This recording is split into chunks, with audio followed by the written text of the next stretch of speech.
तो अगर आप भी प्रगणक हैं और सुपरवाइजर हैं और आपकी ड्यूटी जनगणना 2027 में सेंसस 2027 में लगी हुई है, तो आपके लिए ये वीडियो बहुत इम्पोर्टेंट है, क्योंकि इस वीडियो में हम लोग बात करने वाले हैं कि जनगणना मकान और जनगणना भवन और परिवार का जो है नंबरिंग कैसे करना है। पूरी प्रक्रिया हम इस वीडियो में आपको बताने वाले हैं, बहुत ही आसान से सरल भाषा में, अपनी भाषा में पूरी प्रक्रिया हम आपको बताने वाले हैं। कैसे भवन का गणना करेंगे, कैसे सेंसस हाउस यानी कि जनगणना मकान का गणना करेंगे और कैसे उसको कंप्लीट करेंगे, तो सारी जानकारी हम आगे इस वीडियो में जानने वाले हैं। तो वीडियो में लास्ट तक जरूर बने रहिएगा दोस्तों, तभी आपको सही जानकारी मिल पाए। वीडियो में आगे बढ़ने से पहले आप सभी से एक छोटा सा रिक्वेस्ट करना चाहेंगे कि अगर अभी तक आप हमारे चैनल पर नए हैं तो चैनल को सब्सक्राइब कर ले, बेल आइकन को प्रेस करते हैं, ताकि हम जब भी इस तरह के नए वीडियो आप तक बनाए सबसे पहले पहुंचते रहें। अगर आपने अभी तक वीडियो को लाइक नहीं किया है तो वीडियो को लाइक भी जरूर कर दे दोस्तों। जैसा कि आपको स्क्रीन पे दिख रहा है कि भवन एवं जनगणना मकानों के जो पहचान के लिए है, यहाँ पे कुछ उदाहरण के तौर पे बताया गया है और उस हिसाब से आपको जनगणना, अगर आप इस वीडियो को लास्ट तक देख लेते हैं तो आपको कोई कंफ्यूजन नहीं होगा। जनगणना मकान और जनगणना भवन में कंफ्यूजन किसी प्रकार का नहीं होने वाला है। तो जैसा कि आपको यहाँ दिख रहा होगा, यहाँ पे जो है एक भवन आमतौर पर जमीन पर बनी एक एकल संरचना होती है, जिसमें 4 दीवारें, एक छत होती है। एक भवन एक जनगणना मकान का सरल उदाहरण चित्र 5 में दिख रहा है, यानी कि ये रहा आपका। यानी कि सिंपल से एक जो बिल्डिंग है वो है चार दीवारी से घिरा हुआ होता है, छत होता है, तो उसको भवन माना जाएगा। और उसको अगर उसमें एक परिवार है तो एक ही जनगणना मकान माना जाएगा। अब आगे बढ़ते हैं। कहीं कहीं जो है वो झोपड़ी नुमा ये जो होते हैं, इनको भी एक भवन और एक जनगणना मकान माना जाएगा। अब हम लोग आगे थोड़ा सा बढ़ते हैं। जैसे यहाँ पे जो आपको दिख रहा होगा 4.2.717, कभी कभी एक ही सड़क पर जो है लाइन से जो है, यहाँ पे आप चित्र में देख सकते हैं, लाइन से आपको बहुत सारे भवन दीवार से या इमारतें एक साथ दिखाई देती हैं, जो दोनों ओर से साझा दीवारों से जुड़ी होती हैं। देखने से एक सतत संरचना जैसी लगती है। ये इकाइयां व्यवहारिक रूप से एक दूसरे से जो है स्वतंत्र होती हैं, यानी कि दीवार भले ही सटा हो, लेकिन अलग अलग मकान होते हैं और अलग अलग लोगों के मकान होते हैं, यानी कि स्वामित्व और अधिकार भी अलग अलग लोगों का होता है। लेकिन ऐसा लगता है कि वो एक ही मकान की अलग अलग पार्ट्स हैं, लेकिन उनका जो एंट्रेंस है वो अलग होता है, जैसा कि आपको यहाँ चित्र में दिखाया गया है।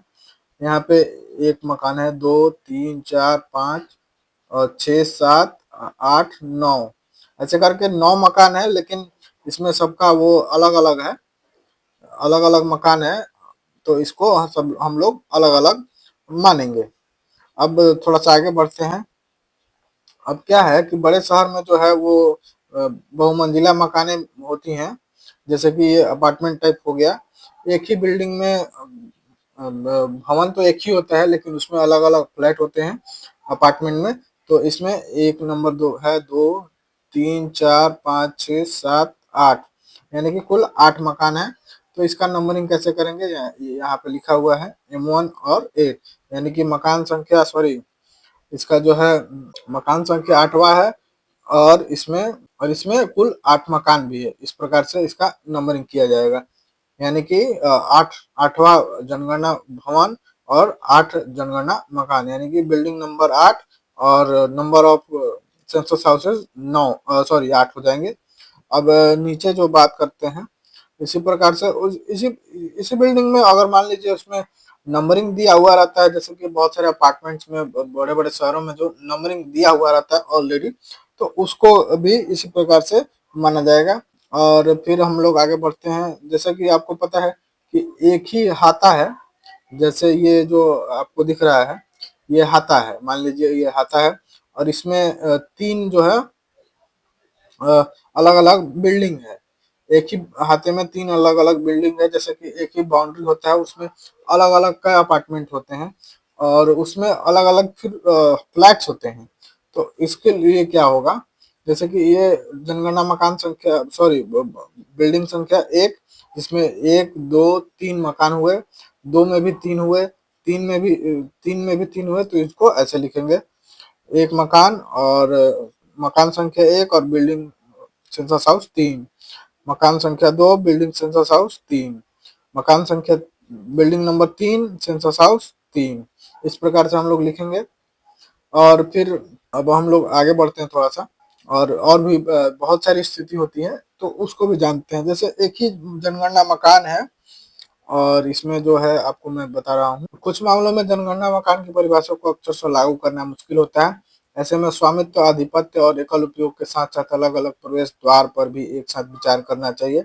उदाहरण के लिए एक शहरी क्षेत्र में एक भवन में 5 कमरे हैं, जिसमें प्रत्येक कमरे में सामान्यतः सीढ़ी, आंगन से सीधा प्रवेश द्वार है और यह आंगन से सीधा प्रवेश द्वार है। परिभाषा के अनुसार तो सभी 5 कमरों को 5 जनगणना मकान माना चाहिए, परंतु ये सभी 5 कमरे एक ही परिवार द्वारा उपयोग किए जाते हैं तो इन्हें 5 जनगणना मकान व्यवहारिक नहीं है। ऐसे मामलों में इन कमरों को एकल उपयोग पर विचार किया जाना चाहिए और संपूर्ण भवन को एक जनगणना मकान माना चाहिए। दूसरी ओर यदि 2 स्वतंत्र परिवार एक 5 कमरों में रहते हैं तो पहला परिवार 2 कमरों में, दूसरा परिवार 3 कमरों में रहता है, तो उसको उपयोग में ध्यान रखते हुए पहले 2 कमरों को एक जनगणना मकान और शेष कमरों को दूसरा जनगणना मकान माना जाना चाहिए। लेकिन यदि प्रत्येक कमरे में 5 स्वतंत्र परिवार रहते हैं तो प्रत्येक कमरे को अलग अलग जनगणना मकान माना जाना चाहिए। जैसा कि आपको यहाँ पे चित्र में दिख रहा होगा, ये एक है और 2 दरवाजे हैं, लेकिन इसमें जो है परिवार जो है एक ही रहता है। और ये दूसरा स्थिति जो है, मैं आपको इसको दिखाता हूँ। ये जो दूसरा जनगणना भवन है, सॉरी बिल्डिंग है, इसमें 2 परिवार रहते हैं लेकिन दरवाजे 3 हैं, तो इसको जनगणना मकान संख्या 2 माना जाएगा। और इसमें जो है भवन जो है एक ही होगा, एक ये भवन हो गया और एक दूसरा ये भवन हो गया, यानी कि 2 भवन हो गए और इसमें 2 परिवार हो गए। अब बात करते हैं आगे, और जैसे छात्रावास, हॉस्टल वगैरह का जो है उसका अलग अलग दरवाजा होता है। तो इसमें क्या है कि अगर परिसर के अंदर है तो जैसे यहाँ पे हम एक बार पढ़ लेते हैं। छात्रावासों, होटलों आदि के मामले में भले ही प्रत्येक कमरे का दरवाजा जिसमें कोई व्यक्ति रहता है एक साझा सीढ़ी, साझा बरामदे, सीढ़ी, आंगन और साझा करने में कमरे में खुलता है जैसे कि समानता पाया जाता है। यानी कि नॉर्मली होटल में एक ही सीढ़ी होती है लेकिन रूम्स अलग अलग होते हैं। लेकिन ऐसे ही छात्रावासों में भी वही कंडीशन होता है, लेकिन जिनका उपयोग विभिन्न उपयोग के लिए किया जाता है। तो परिसर के भीतर मुख्य छात्रावास होटल से जुड़ी प्रत्येक ऐसी संरचना को अलग जनगणना मकान माना चाहिए, उसे अलग जनगणना मकान नंबर दिए जाना चाहिए। जैसे होटल में अलग अलग, सॉरी हॉस्टल जो है छात्रावास होते हैं, एक ही अलग अलग जगह पर बनाए जाते हैं एक ही कैंपस में, तो उनको अलग अलग माना जाएगा। जैसे यहाँ पे एक एक हॉस्टल है, तो हॉस्टल का एक पार्ट है जिसमें 5 रूम्स है और ये दूसरा जो है इसमें 2 रूम्स है, तो इसमें जो है ये एक ही मकान माना जाएगा क्योंकि इसमें अलग अलग। इस परिस्थिति को हम लोग थोड़ा सा समझ लेते हैं। ये जो है 3 जनगणना मकानों सहित एक भवन परिसर के भीतर हॉस्टल के साथ अन्य संरचना जिनका उपयोग वार्डन के निवास, रसोई के निवास के रूप में उपयोग किया जाता है। ये जो पूरा है वो हॉस्टल है, इसमें बच्चे रहते हैं। ये जो दूसरा है इसमें रसोईया रहता है, तीसरे में वार्डन रहते हैं। तो यहाँ पे 3 जनगणना मकान हो जाएंगे। एक में जो पूरे बच्चे में रहते हैं, दूसरे में दूसरा परिवार रहता है यानी कि जिसमें वार्डन का परिवार रहता है, तीसरा जो है रसोईया का परिवार रहता है। तो इसमें 3 जो है वो हो जाएंगे। अब हम लोग थोड़ा सा आगे बढ़ते हैं। जैसे अगली स्थिति के बारे में बात करते हैं। तो अगली स्थिति जो है एक भवन और एक जनगणना मकान। एक परिसर में 4 संरचना, मुख्यतः आवास, रसोई, शौचालय और बैठक, जिनका उपयोग एक परिवार द्वारा किया जाता है। जैसा कि ये जो कैंपस हो गया पूरा, ये आपका सोने के लिए आवास का उपयोग करते हैं लोग, ये रसोईया हो गया और ये शौचालय हो गया और ये जो है डाइनिंग रूम या फिर बैठक, जो भी दलान वगैरह जो भी आप कहते हैं उसको ये लोग मानते हैं। तो इसके लिए जैसे रिसोर्ट वगैरह में होता है, कुछ लोग का होता है कि खाना जहाँ हम रहते हैं वहाँ खाना नहीं बनेगा, वहाँ वॉशरूम नहीं रहेगा, तो वो लोग अलग अलग बनवाते हैं। लेकिन उस कंडीशन में मकान जो है वो एक ही रहेगा और जनगणना मकान जो है, इस कंडीशन में क्या है दोस्तों कि अगर एक ही परिवार द्वारा पूरे को यूज किया जाएगा तो ये पूरा जो है एक जनगणना मकान और एक जनगणना, सॉरी एक बिल्डिंग, एक भवन और एक जनगणना मकान माना जाएगा। लेकिन अगर इसमें मान लीजिए इसमें रहने के लिए यूज करते हैं इसमें, और इसमें रसोईया रहता है और उसी में खाना बनाता है, तो ये 2 जनगणना मकान हो जाएंगे। भवन एक ही रहेगा लेकिन जनगणना मकान 2 हो जाएंगे। इसमें मान लीजिए माली रहता है अपने परिवार के साथ, तो इसको जनगणना मकान 3 मान लेंगे, इसको 2 और इसको 1। इस प्रकार से हम लोग आगे बढ़ते हैं। देखिए यहाँ पे भी बताया गया है जैसे ग्रामीण परिवेश में होता है, एक भवन है, 3 जनगणना मकान है। एक परिवार द्वारा एक परिसर में जो है, इसको मैं पढ़ रहा हूँ, एक परिवार द्वारा एक परिसर में जो है 4 संरचनाओं का मुख्यतः आवास, रसोई, वर्कशेड और पशु शेड के रूप में उपयोग किया जाता है। मुख्य आवास और रसोई एक साथ एक जनगणना मकान और अन्य 2 संरचनाएं पृथक जनगणना मकान होंगे।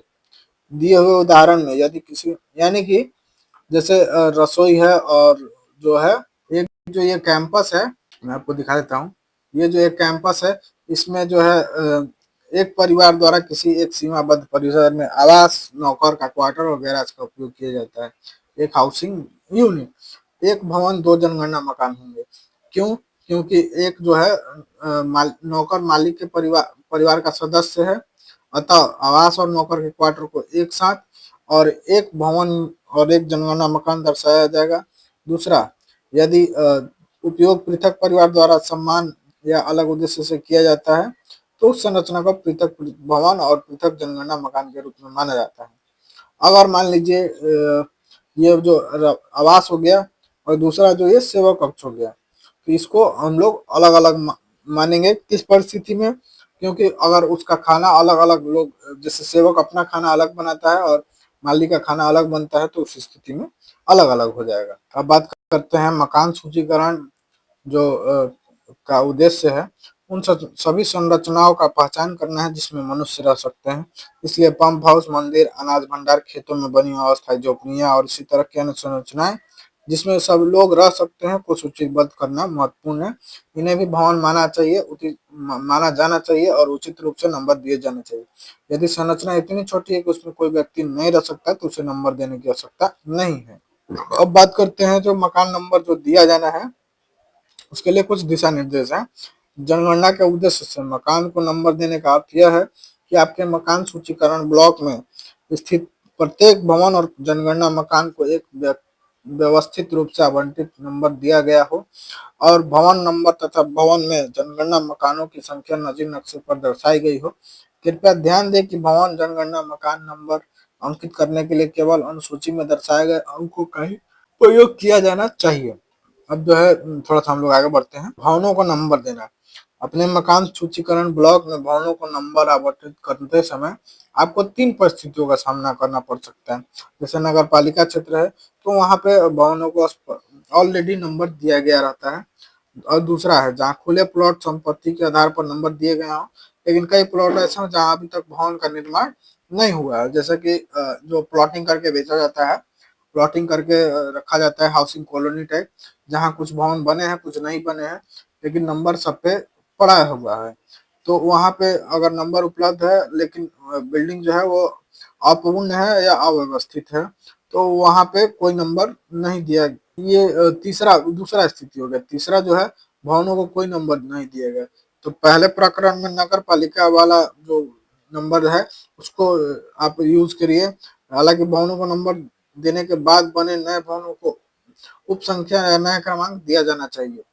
उदाहरण के लिए मैं आपको बता देना चाहता हूँ कि जैसे कि कोई भवन क्रमांकित नहीं है या क्रमांक 10 और 11 के बीच में कोई नया भवन बना है तो उसे 10/1 नंबर दिया जाना चाहिए, जिसका अर्थ है क्रमांक 10 के बाद एक अलग भवन बना है। यदि स्थानीय प्राधिकारों द्वारा दिए गए नंबर 120 पर समाप्त होते हैं तो स्थानीय प्राधिकारों द्वारा दिए गए नंबरों के क्रम में 121 क्रमांक दिया जा सकता है। और दूसरे और तीसरे प्रकरण में भवनों को जनगणना क्रमांक देने से पहले जब भवन अंकित करने की सलाह दी जाती है, यानी कि जनगणना भवन नंबर जो CN नंबर भी हम लोग दे रहे हैं। Census house number, census number यहाँ पे जो भी होगा 8 या 7 जो भी है आपका वो दे सकते हैं। अब जो है कुछ स्पेशल मामले जो हैं उसके बारे में हम लोग बात करते हैं। मकान पहला जो है वो है मकान सूचीकरण ब्लॉक में कई गलियां सम्मिलित हैं। विभिन्न गलियों में स्थित भवनों को क्रमानुसार नंबर दिए जाने चाहिए। गलियों को उत्तर पश्चिम से दक्षिण पूर्व की ओर एक समान क्रम में लिया जाना चाहिए। भवनों को नंबर देने का सर्वोच्च प्रकार यह है कि गली के एक ओर स्थित सभी भवनों को लगातार नंबर दिए जाएं और उस ओर के समस्त भवनों को गली पार करने से पहले नंबर दिए जाएं। यानी कि एक गली में निकले तो दोनों तरफ पहले एक तरफ का दे देंगे, उसके बाद जैसे मान लीजिए ये जो गली है, इधर मकान है, इधर मकान है, इधर मकान है, इधर भी है, इधर भी है, इधर भी है, तो पहले हम इस साइड पूरा दे देंगे, उसके बाद हम लोग फिर इस साइड से फिर शुरू करेंगे, इधर से फिर हम लोग आएंगे, यानी कि जिग जैग पोजिशन में जो है वो हम लोग शुरू करेंगे। और आगे बढ़ते हैं। जहाँ गली के दूसरी ओर के अंतिम मकान से उसी क्रम में लगातार नंबर देते हुए उस स्थान के ठीक सामने आकर रुका जाए जहाँ से प्रथम मकान का नंबर आवंटित किया गया था। यदि किसी मकान सूचीकरण ब्लॉक या उसके दूसरा जो स्थिति है उसके बारे में हम लोग बात करते हैं, किसी भाग में भवन बिखरे हुए हों, समूहों में स्थित हों या खेतों, ग्राम मकान सूचीकरण ब्लॉक की सीमा और रेलवे ट्रैक, नहर, नदी नाले के किनारे जैसे पृथक भागों में स्थित हो, तो जहां तक संभव हो भवन क्रमांक उपरोक्त वन, यानी कि इसको जैसे इसमें जैसे दिया जाना है उसी को पालन करते हुए करना है। लेकिन अगर इसका संभव न हो पालन करना तो सभी भवनों का लेकिन ऐसा अगर संभव नहीं है कि लाइन से नंबर दिया जा सके तो अपने हिसाब से नंबर देना है कि कोई भी मकान जो है वो छूटना नहीं चाहिए, लेकिन उसको तीर के निशान के माध्यम से आपको भवन नंबर जो जहां से शुरू किया गया है या फिर जैसे जैसे चल रहा है, मान लीजिए ऐसे ऐसे ऐसे ऐसे चल रहा है भवन नंबर, तो उसको दर्शाना जरूरी है। और शहरी क्षेत्र में जो है नगरीय मकान सूचीकरण ब्लॉक में नंबर समांतर सड़क की सीध में होगा, ना कि किसी मनमानी भौगोलिक दिशा में। शहरों में तो गलियां होती हैं, सड़कें होती हैं उस तरह से। अब बात करते हैं निर्माणाधीन भवन। अगर छत पूरी हो गई है तो उसके नंबर दिया जाएगा, छत पूरी नहीं हुई है तो उसका नंबर नहीं दिया जाएगा। अब बात करते हैं सब्जी मंडी, सब्जी बाजार में जो ऐसी दुकानें होती हैं लेकिन जिसका छत तो एक ही होता है लेकिन चारों तरफ दीवारें नहीं होती। कुछ ऐसी कुछ जगहों पर केवल खंभे खड़े होते हैं जिनके ऊपर तिरपाल, प्लास्टिक या कंक्रीट की छत होती है तथा फर्श लगभग 3 फीट ऊंचा होता है, यानी कि छत की जो हाइट होती है वो 3 फीट ऊंचा होता है। ऐसी सभी जगहों को भवन के रूप में पहचाना जाना चाहिए, तदनुसार नंबर दिए जाना चाहिए। चाहे दुकानदार द्वारा ऐसी जगहों का उपयोग विक्रय या रात में सोने के लिए किया जाता हो। सी बात है सब्जी मंडी में भी नंबरिंग किया जाएगा। तो दोस्तों इस प्रकार से हमने जाना कि नंबरिंग जो करना है कैसे कैसे करना है, कैसे मकान की गणना करनी है और कौन कौन सी परिस्थितियां उत्पन्न हो सकती हैं। तो उस इन सभी परिस्थितियों के अलावा अगर आपको कोई कंफ्यूजन आता है वीडियो को लास्ट तक देखने के बाद, अगर इससे कोई रिलेटेड आपको क्वेश्चन है तो आप कमेंट करके पूछ सकते हैं, हम उसका जवाब देने का प्रयास करेंगे, अपने स्तर से बेहतर जवाब देने का प्रयास करेंगे। तो दोस्तों इस वीडियो में हमने जाना कि मकान का जो है सूचीकरण कैसे करना है, नंबरिंग कैसे करना है, नंबर कैसे देना है। तो अगर आपको ये वीडियो अच्छा लगा तो वीडियो को लाइक करें, शेयर करें और चैनल को सब्सक्राइब करना ना भूलें। मिलते हैं नए वीडियो में नए टॉपिक के साथ। धन्यवाद।